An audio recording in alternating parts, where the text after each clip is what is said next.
नमस्ते दोस्तों, स्वागत है आपका मेरी नई कहानी में। ये कहानी का पार्ट 2 है। वो बार बार रूम से क्यों भागती है, उस कहानी का।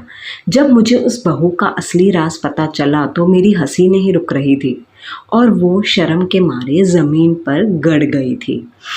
अगले ही दिन मैंने सच जानने का पक्का फैसला किया, क्योंकि मुझे पहले पार्ट में ही इतनी क्यूरियोसिटी थी जानने की, क्योंकि मुझे चुल है सब चीज़ें जानने की। मैं सुबह सुबह उसके घर पहुंच गई। बहाने से उसके साथ किचन में बातें करने लगी थी, लेकिन मेरा पूरा ध्यान उसकी हरकतों पर ही था। मुझे लग रहा था कि आज कुछ न कुछ ज़रूर पता चलेगा कि ये रूम से भागती क्यों है।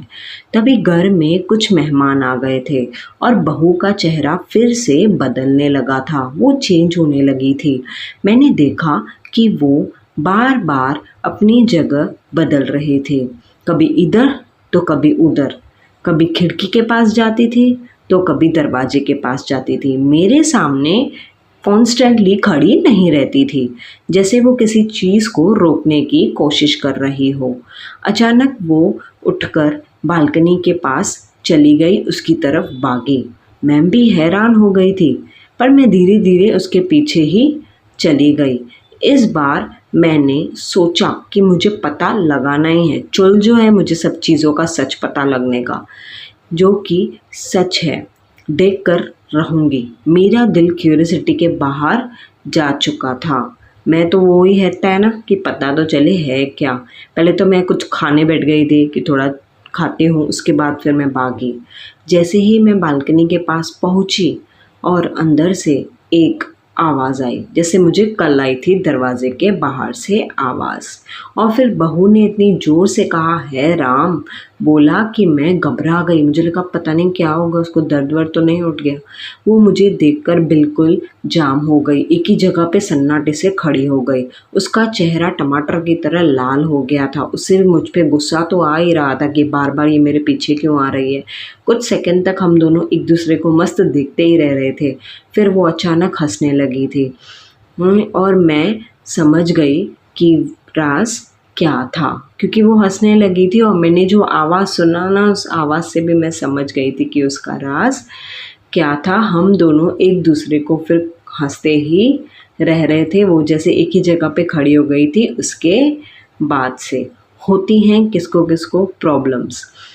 चलो पता करते हैं है क्या। बहुत शर्माते हुए उसने कहा, ज्योति दीदी, मुझे बचपन से ही गैस की प्रॉब्लम है, मतलब फाट मारने की।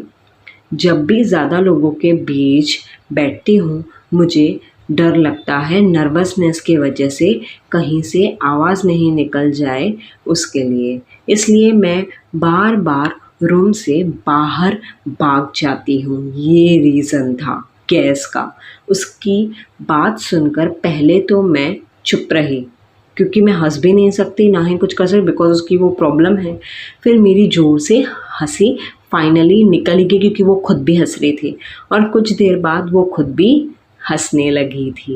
ये बात सच्ची थी। हम एक दूसरे को देख के फिर तो हंस ही रहे थे। उस दिन मुझे एक बात समझ आई कि हर इंसान की कोई ना कोई छोटी सी छोटी प्रॉब्लम तो ज़रूरी होती है। किसको एक्ने की होगी, किसको गैस की होगी, किसको क्या होगी। जिस बात को लेकर हम सबसे ज़्यादा शर्माते हैं और हम दिखा नहीं पाते हैं, बता नहीं पाते हैं। कभी कभी वही बात इतनी बड़ी होती ही नहीं है। बहू ने भी उस दिन अपना डर छोड़ दिया था और मैंने भी उसका मजाक उड़ाना भी छोड़ दिया था, बजाय उसका साथ दिया मैंने। आज जब भी हम मिलते हैं तो उस बात को याद करके हंसते हैं और हंस भी पड़ते हैं। कभी कभी किसी को उसकी छोटी सी कमज़ोरी की वजह से जज मत किया करो, ना ही उसका मजाक उड़ाया करो। क्योंकि हर किसी की अपनी एक फ़नी कहानी होती है, फ़नी सिचुएशंस भी होती हैं। तो कहानी अच्छी लगी हो तो लाइक, शेयर एंड सब्सक्राइब ज़रूर कर देना। ये कहानी थी पादोड़ी बहू की। हाँ, और किसी का मजाक नहीं बनाया करो। कहानी अच्छी लगी तो कमेंट्स में दूसरी कौन सी सुननी है वो भी कमेंट्स में ज़रूर लिखें। लाइक, शेयर एंड सब्सक्राइब भी कर दें।